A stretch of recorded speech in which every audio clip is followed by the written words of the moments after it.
and welcome to the 145 Rural Podcast, where we are here to strengthen music careers and communities one song at a time.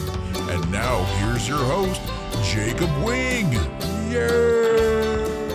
Hello, everybody, and welcome to episode 8 of the 145 Rural Podcast. Really happy to have you here with us today. And today we're going to jump onto a subject of adopting a do-it-yourself mentality or mindset. So we're just going to get right into it. And the biggest reason that we're going to talk about this is that we are trying to help people from smaller communities, the outside rural communities, and those people in larger communities that don't quite have the connections yet. And one of the biggest things that can get in your way of taking a step forward or making moves to become what you really want to become in a musical sense is yourself and your mindset, and always finding a reason why not to do something or why you can't achieve something. And today we're just going to talk about how to get around that and how to, instead of seeing everything as a obstacle or reason not to get there, and adapting more of an I can do this and I just don't know how yet, and how to turn that into an opportunity is the short version of that. And so the why is really just you would adopt this do-it-yourself mentality just because if you really want to get anywhere and achieve anything, the only way to get there is for you to take those steps. And the only person that's going to be in your way because of that is yourself. So that's really the biggest reason that we really want to talk about this early and get on this and adopting that kind of ideas and that kind of frame of mind. And it's a good indicator of how things go in the future. But another thing to talk about, of course, is that adopting a do-it-yourself mindset, especially in a smaller community and when you're just kind of starting out by yourself, it's a really great way to also save money and save, all that kind of investment into other things. You can really start to gain a knowledge base just by putting things together or doing something yourself or investing in learning something, and really save some time later and some big money up front when you do this. And it's a really good reason. And we'll talk about some examples that I've gone through and just, things like that that'll give you a little bit more insight to that. And then just a really quick third reason that I thought about going over why you would want to adapt this do-it-yourself mindset is that you might not really get great at everything, and you might not wind up doing everything yourself when it comes to all the things that encompass building up a music career or putting music out into the world. But having a base knowledge, or at least knowing what you don't know, helps you really keep tabs on quality insurance and, making sure that things are at least up to the par that you want them to be. A big part of us not wanting to step out into the limelight and not to get up on the stage is that we don't want to embarrass ourselves. And this is a great way to take that hurdle, that wall you need to climb, that you don't want to run into being embarrassed, and push it out of the way, because you know what the bare minimums are of what you want to sound like, what the lowest thing that you will accept for something like that. So these are all the great reasons why you would want to start to incorporate this mindset into maybe your daily routine or your life. And so from there, we're going to talk about how to achieve this, how to build this kind of system into your life. And from the outside, like, as you're doing it, you're not really thinking about the steps you go through or how this is done. But there's a whole system and a procedure around it that works really well. And the reason that we all know this, and the reason that we can all attest to this, we all know people in our lives, be it our fathers or our mothers or our grandfathers, somebody in our life that has taken that, like maybe they can fix their own cars. So they want to save a couple dollars. They didn't want to get an oil change from a big corporate company and they just pulled the car up to the curb themselves and did it themselves. And then they learned, from experience or from, somebody who either taught them or from just trying and trial and error, basically. And they learn to do it and they save themselves money and car stays working for that much longer. And then, that kind of mindset is what we're after. But, they go through these exact procedures on a daily and like I said, weekly basis or a monthly basis.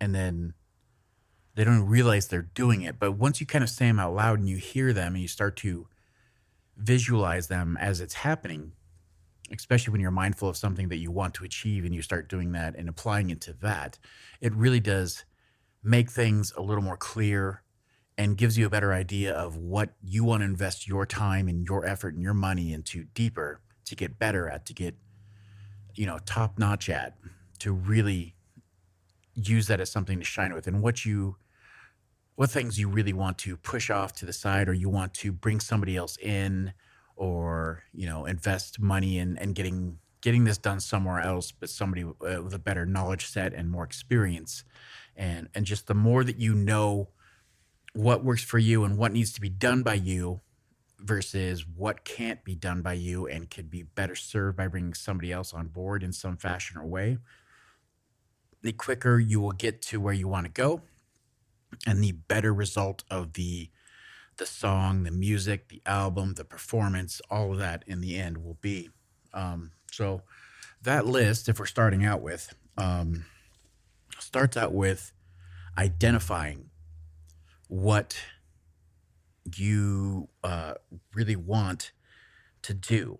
And so for a personal example that I'm going to share with you, and I will include pictures if you're on YouTube, which is going to be rough, but I want to be honest and open with this and how it works.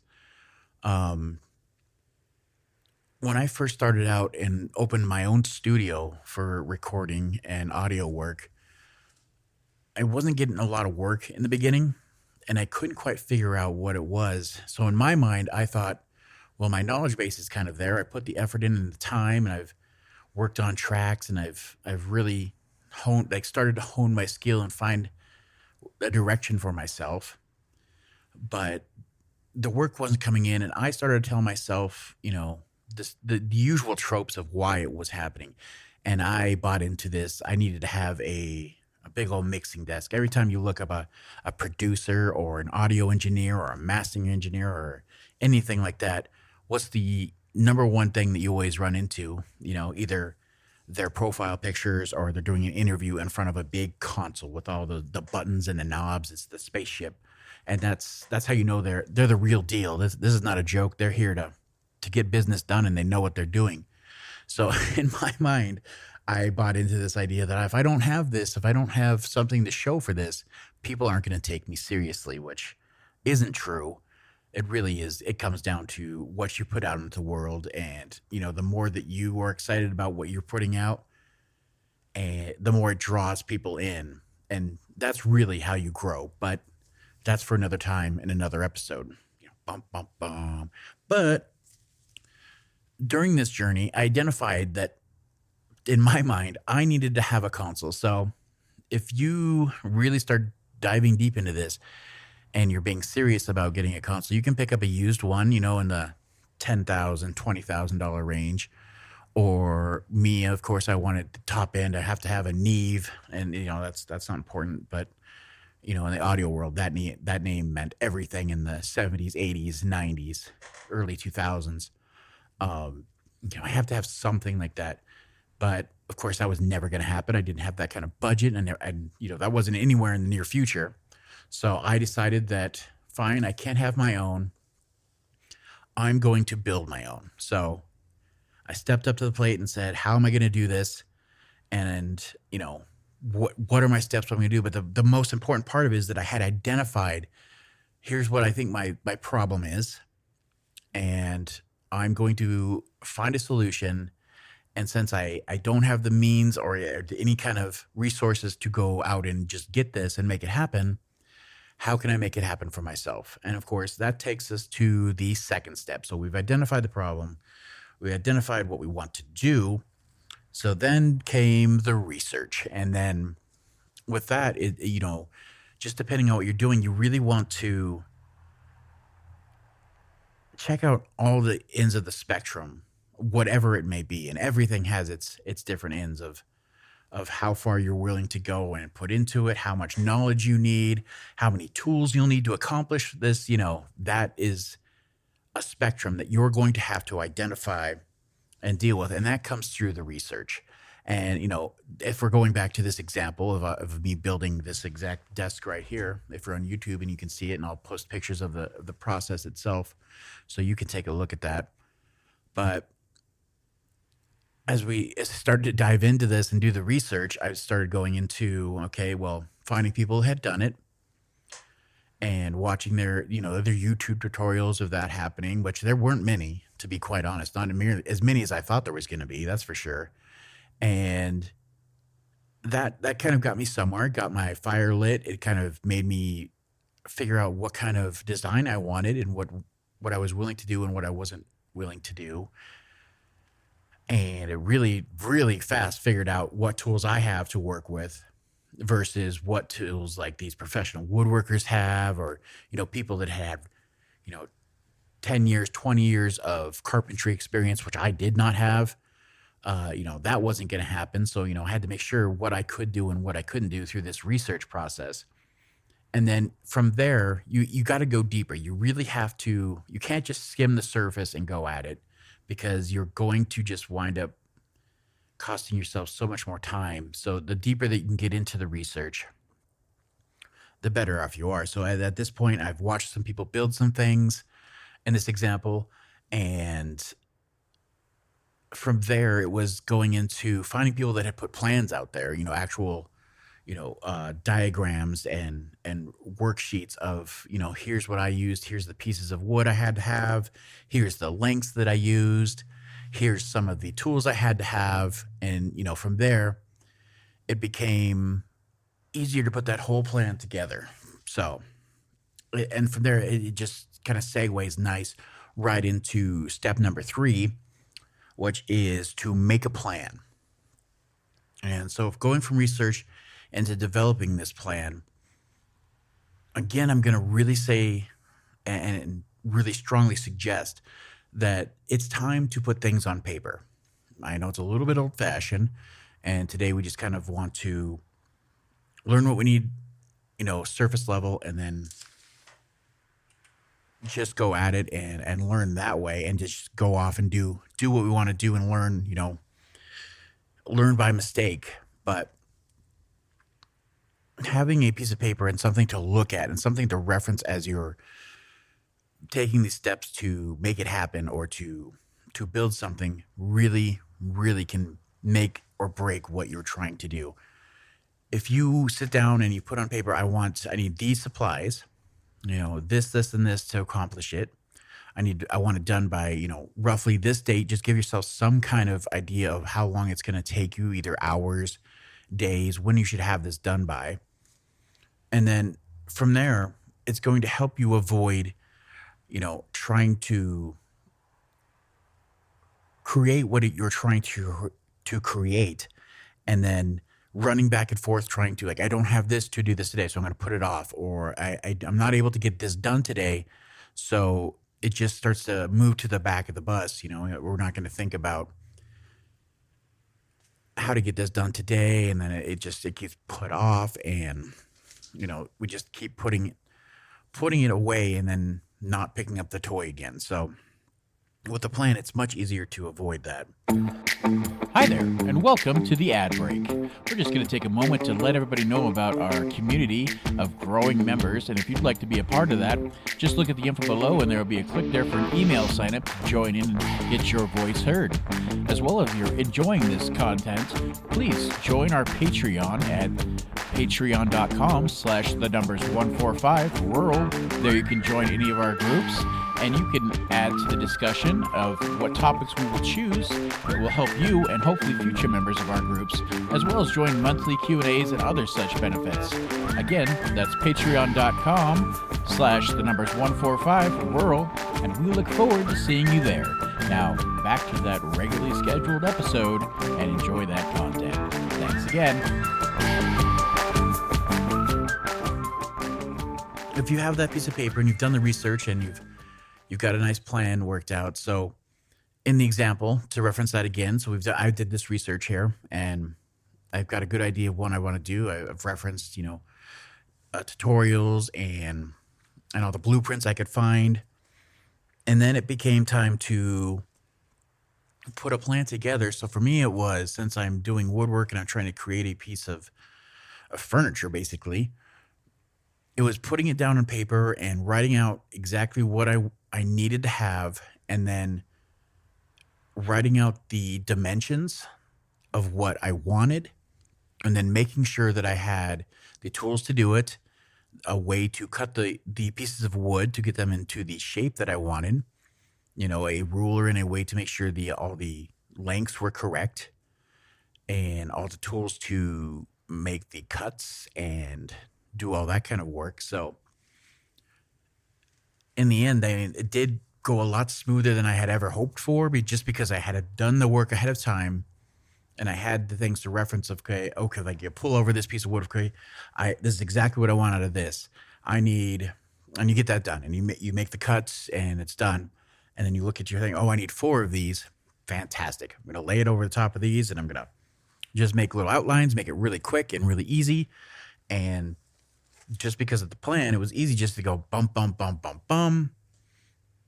And then because of the time frame, I knew exactly how long it should take. I am notorious, and I don't know, I'm sure there's a couple of you out there just like me, where I will start a project, walk away, and then come back to it 6 to 8 months later, forgot I even started the darn thing.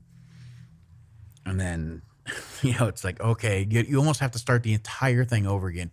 You've got to build up the gumption to do it, the want, and then the need, and then you have to relearn everything that you thought you knew, and then start all over again. But if you have the plan and you've set that date, it's so much easier to do that. And then that really is step number 4. We've gone from the plan, and at that point we're doing it, we're following it, 1, 2, 3, 4, 5, we're going down that list, and that's execute. That is the big thing. You've got a plan, it's all there, it's all written down. The number 4 should be the easy part. We're just going to execute. I know it's not always the case, but that's kind of, the most simple way of thinking about it. Like, whatever you're doing and whatever you're trying to accomplish, do it. Simple enough. You've got the plan. You've done the research. You kind of have an idea of what the end result should be. Do it. And here's the thing that kind of trips up everybody and will hurt you in the end. And that is step number 5. You've done it. You've created a thing. And now it's time to be honest with yourself. Is it good enough? Is it what you wanted? Is it what you thought it would be when you started out? Now it's time to evaluate what you've done and then modify. So you're going to take a look at it like, yes, this is exactly what I wanted. This will work. Move on to the next thing. I've got the next creative project to work on, the next thing to invest my time in, the next thing I need to learn or to build or to create. But if it's not the case, if it's not good enough, then that's okay. You need to learn from it and just go back to step 2. And it becomes this cycle of step 2 where we're at talking about the research. What did work and what you're happy with, and you can see it or you can hear it, whatever this project might be. And you can now say what worked and then pick out the parts that didn't work and then do a little more research. So you're back to step 2. And we're doing a little more research, figuring out, hey, here's the problem. You just type it into Google. Okay, hey, this didn't work for me. Like, I could not capture the sound I wanted. Type that into Google. Google. That should be a thing. Words are hard, but getting back to it, um, if we're thinking about the example that I've used, if I had built this piece of furniture, this desk that I wanted, and it didn't turn out exactly the way I wanted, or wasn't going to be functionally usable, that I would go back to do a little more research. What part of my plans worked? What parts look good and are going to actually be of use? And then how do I fix it? And then you go, step 2, you've done the research. Step 3, you're going to make a new plan. And then I need to fix this. Oh, here's a new idea. Here's a new layout that I'll use. And then you go to execute, and then boom, either you've done it and you've learned even more from doing this, or repeat the cycle. So that's kind of the idea and the mindset, and a real easily step by step what it looks like, what it feels like to do it. And like I said, just using this example, I'll post some pictures, and I've from the day that I did this one project, I have been so very happy with the end results and my desk. I love it to death. And everybody that ever comes in here, it's like, I get compliments on it, and it feels pretty good. It feels pretty nice. But it's just one example of what you have to do in a smaller setting when you don't have those resources and you don't have the money and you need to achieve a goal. This is the mindset you need to use. And that really goes for everything. I mean, at some point, you're going to have to decide in your career if you want to record your own music. How are you going to get your music out there? Some people want to invest that kind of time, and you know exactly how they do it. They pick a way to do it. Either they're going to do it through their computer and do that, and they get a digital workstation, digital audio workstation, and then they decide, okay, and they pull up YouTube videos, and they go step by step. How does this work? How do I capture a recording? Perfect. How do I make sure that recording is within the parameters that sound good? That I have enough headroom and it's loud enough that I can edit this and it's not going to sound like absolute poo-poo, and then step by step, they do the research, and then, they create a plan of, okay, so I need to make a recording. I'm going to use this kind of interface. I'm going to use this kind of DAW. And then they do the research of, okay, so how does this work? What do I need to do? What kind of microphones do I need? What kind of cables do I need? And they get that all worked out. And then after the plan becomes execute. They do their first recording and it sounds like absolute doo-doo. Happens to every one of us. But it's a great time when you're going to decide that if you've done this, yes, I'm enjoying the aspects of this. I like the troubleshooting aspect and figuring out what works, what doesn't work, how to get all this electronic things to work with each other. Some people really dig into that and they love it. Obviously, we wouldn't be audio engineers and producers if we didn't like some aspect of that. And then some people absolutely hate it. It kills their creativity and they just can't do it. And that's okay. That's the whole process. That's when you learn, is like, if you're into it and you're okay with it and it's going to save you money and you think you can get a good product out there, then you just repeat the process. Okay, back to step 2. Let's research why this sounded so bad. Let's look into how to get a better sound. How do artists get the sounds they have that I would like to have? So it works pretty good. And it's a system that it just really, as you identify those are the steps that are happening, and you start to be more mindful of that happening and you using that system, you'll start to see better results. And then you really start to learn of, hey, I don't want to invest into this. I don't want to put time into this. And then you can hire somebody or find a producer to do the work for you, or find an engineer to help you get the recording done and achieve the sound you want to do, like just in that example. So yeah, it really helps you identify what you're going to invest your time into, and what you're going to have to bring somebody else on to do. And with that being said, it's really important that we talk about, just like everything, there's a darker side. There is a cons to the pros of having this do-it-yourself mindset. The best part about that is that you're already if you have that do-it-yourself mindset, you're a go-getter. You're the person that people can turn to. to actually, they know you're going to get it done. They're going to find a way. When you become somebody that has that kind of mindset, it's so much easier to identify others that have that mindset around you, that, oh, that person knows how to get something done. They know how to reach a goal. They know how to execute something. And that's really great. But there is the dark side of this, and the cons is that, I mean, really right in your face, the really obvious one is time. It's a time suck. And you only get so much time in your life to invest into things that you care about, to learn about all the things that you want to learn about. And it's kind of a grim reality to think about. And I'm not trying to be that super dark, but you really have to be mindful of what you're willing to put your time into, your effort and your soul and your creative heart into, versus what's just too much to you.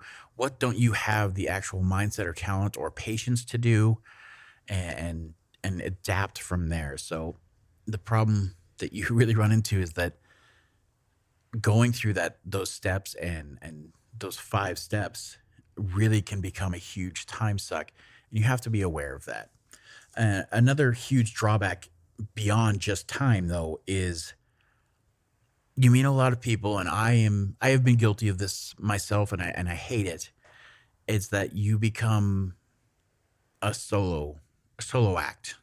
And I'm not saying that's a bad thing musically. Don't get me wrong. Solo acts are great. But you become that person that just always can do it themselves. They don't need help. They don't need you. They don't need your input. They don't need anything. I can do this. I can do it on my own. I put out my own stuff. It's fine. I just do it myself. And you become isolated and shut off from the rest of the world. And it's a very bad place to be. And especially when you're trying to grow and become a better person, a better songwriter, a better producer, a better engineer, whatever it may be, cutting yourself from the outside world, you can only grow to a certain point. You're never going to pick up the new techniques. You're not going to learn from people around. You're not going to get that back and forth conversation, what you really need to get better at. Hey, this works, this doesn't. I like this. I don't like this. You're good at this. You should probably work on this because you're not that great at it. You know, those words hurt sometimes, but sometimes there's some truth in them, and you just, okay, I'm gonna suck it up a bit, and I'm gonna get better at this. I know I'm not the greatest, so I'm gonna go back to those steps, and I'm gonna do a little research. I'm gonna do a little bit of, planning, and then I'm gonna execute it, and then you go back to those steps, and bam, God, obviously they did the hard part of identifying what you needed to work on. So, but there's that con. If you don't have that community and that those resources to go back and forth with other people, you really limit and stifle what you can accomplish. And then that becomes, even the more that I've learned, and you can reference this yourself, anybody that you like their music, even if they're a solo act and you really respect them, they didn't get to the level that they're at or achieve the things that they've achieved without having other people behind them. There's always somebody else, helping with the writing, helping with the capturing the sound in some way. There's always somebody helping them put on a good show that's doing the booking or doing, the reaching out to venues, and then, putting the performers on the stage with them and making sure everybody gets paid. You can't achieve any of this without having some kind of community or group around you. And that's just part of it. Even if you go a little bit further on that and you're still looking into the people that you really enjoy, some of the greatest works in this world have been done between other people. Like, we all love to reference the Beatles, and a lot of those songs don't come together and come together. Okay, that was all right. Horrible joke, dad joke. I'm sorry. I won't edit that out. You can laugh at me and make fun of me. But we can all come together and make something bigger than ourselves. And that really should be the end goal. If we want to find a way to make something bigger than ourselves to share with everybody out there. And using that example with the Beatles, they don't come together if they don't have, Paul and John putting together these songs and the structures, and then, George adding these elaborate parts behind to add counter melodies, and, Ringo putting on the drum beats. I can't believe I know all their names. That's weird. But still, I mean, you kind of miss out on that part of life where you get to build something together with other people and share it and achieve something that you just couldn't without yourself. That's one of the dangers of having a do-it-yourself mentality and just going too far with it. You shut yourself off. It's all about you, and you see this in the music world a lot, and especially with people I like to talk about. And they're always afraid about making a band because it always becomes about a person's ego, and it becomes the infighting and the drama because they start walling themselves off. It's like, I'm not getting the respect. I could do this myself. I don't need them, but that might be true, but you're never going to create what you did with the others around you. You won't ever get to the heights without other people holding you up and being a part of that journey. So you really need to be mindful of that. And then the last thing I just want to touch upon is, and especially we're seeing it a lot in these creative fields with, people that do the creative works, YouTube, any kind of musicians, social media influencers. And if you have a do-it-yourself mentality and you start taking on, a little bit more here and there, you're growing. So now you need more content, you need better content, you need to invest more, editing time into your content and all this kind of thing. And we start seeing and hearing a lot about burnout. And that is one of the huge flaws with the do-it-yourself mentality. And that's why you really have to learn your balance, where if you're investing your time into something and you're doing all the work and then you're getting better at this. But the problem is that if you don't know where too much is too much, for yourself, where you're going to stop being interested in it, or it's, you just can't do it anymore, or you're not getting the results you want.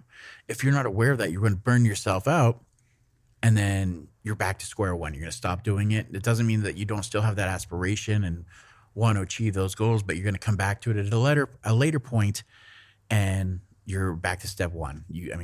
Identifying what the problem was and what you want to do, and then you're going through the steps again, but you got to relearn everything. You've lost that benefit of everything you've done. And, a huge part of everything that we don't talk about enough is momentum. And that's completely wiped out. When burnout is the end of momentum, pretty much. So those are just some things to be aware of and be mindful of. And, there is always a dark side to everything. There's always a con to every pro. So, but like I said, with this, and the more you do it and the better you become at it, and a real big thing to take away from this is that, like I was stating before, you'll be able to pick out those people who have that kind of drive and that do-it-yourself mentality that I can do it, I'll find a way. And those are the people that you want to surround yourself with. Those are the people that you want to collaborate with. Those are the people that you want to draw in and build something with them or alongside them. Just in any way you can. So if you haven't noticed, if you're doing something big or something really grand or something that you pour yourself and your heart's really showing, it's out on your sleeve and you're telling everybody, it will draw people in. People will want to be a part of that and share and put their talents and skills towards it to help you achieve that or to be a part of that achievement. And that's when you know that you're doing something meaningful and that your hard work and your mindset is in the right direction. So just having that awareness and building this into your daily routine is a huge win, and you should really think about doing it and being a little more mindful to it. So I will post those pictures up there that you guys can take a look at of the project that we referenced that I did for building a desk. If you want to take some laughs, or if there's some of you out there that are thinking about building your own desk or something like that, I'd be happy to help. I know that there's not a lot of resources out there that you'd really think there'd be a lot more out there on that, but happy to help. And then of course, I'll just put that on the notes here. You can either look below. If you're doing the podcast, it'll be in the notes, or if you're on YouTube, it'll be down below. I'll just put the 5-step program there, this program that you can use to really start to visualize this do-it-yourself mentality. So I really want to thank you guys all again for taking the time to listen to the podcast or to watch the show. We seem to be growing, and it's slow but surely, and I really appreciate all you guys that are taking the time to do this, and I'm really loving the feedback I'm getting out from everybody. So thank you so much. I'm really enjoying this, and I look forward to our next episode and seeing you there. So thank you so much. Have a good one. Bye.